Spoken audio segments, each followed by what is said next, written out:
Sarafu ya Irani Rayo imeendelea kudhoofika kwa kasi na kufikia kiwango cha chini kabisa katika historia yake dhidi ya dola ya Marekani, hali inayodhihirisha presha kubwa ya kiuchumi inayolikumba taifa hilo wakati vita vikichochea athari pana za kifedha.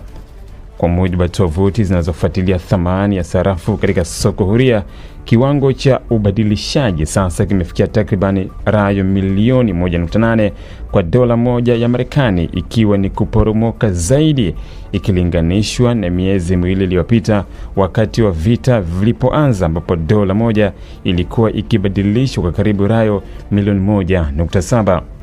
Taarifa kutoka vyanzo vya ufuatiliaji wa fedha vinaonyesha kuwa soko lisilo rasmi ndilo linalotoa picha halisi ya hali ya sasa ya uchumi wa Irani, kwani viwango rasmi vinavyotolewa na serikali havilingani na hali halisi ya biashara na mahitaji ya fedha za kigeni. Serikali ya Irani imeendelea kudumisha mifumo kadhaa ya viwango vya ubadilishaji vinavyowekwa rasmi, lakini wachambuzi wa uchumi wanaeleza kuwa mifumo hiyo imepoteza uhalisia wake kutokana na vikwazo vya kimataifa na shinikizo la vita. Kuporomoka huku kwa rayo kunahusishwa kwa karibu na hatua ya Marekani ya kuweka mzingiro wa kijeshi katika bandari za Irani, hatua ambayo imeathiri vibaya biashara ya nje ya nchi hiyo, hasa mauzo ya mafuta ambayo ndio uti wa mgongo wa uchumi wake. Mzingiro huo umezuia kwa kiasi kikubwa usafirishaji wa bidhaa na mapato ya fedha za kigeni, hali inayosababisha uhaba mkubwa wa dola ndani ya soko la ndani.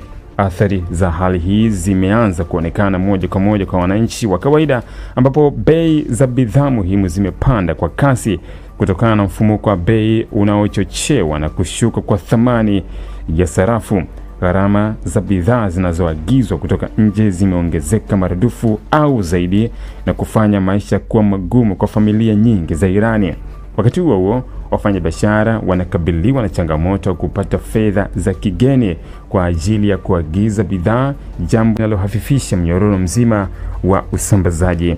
Wachambuzi wa masuala ya fedha wanaonya kuwa ikiwa hali ya vita na vikwazo itaendelea, rayo inaweza kuendelea kuporomoka zaidi na kusababisha mgogoro mkubwa wa kiuchumi ambao unaweza kuathiri uthabiti wa ndani nchi hiyo.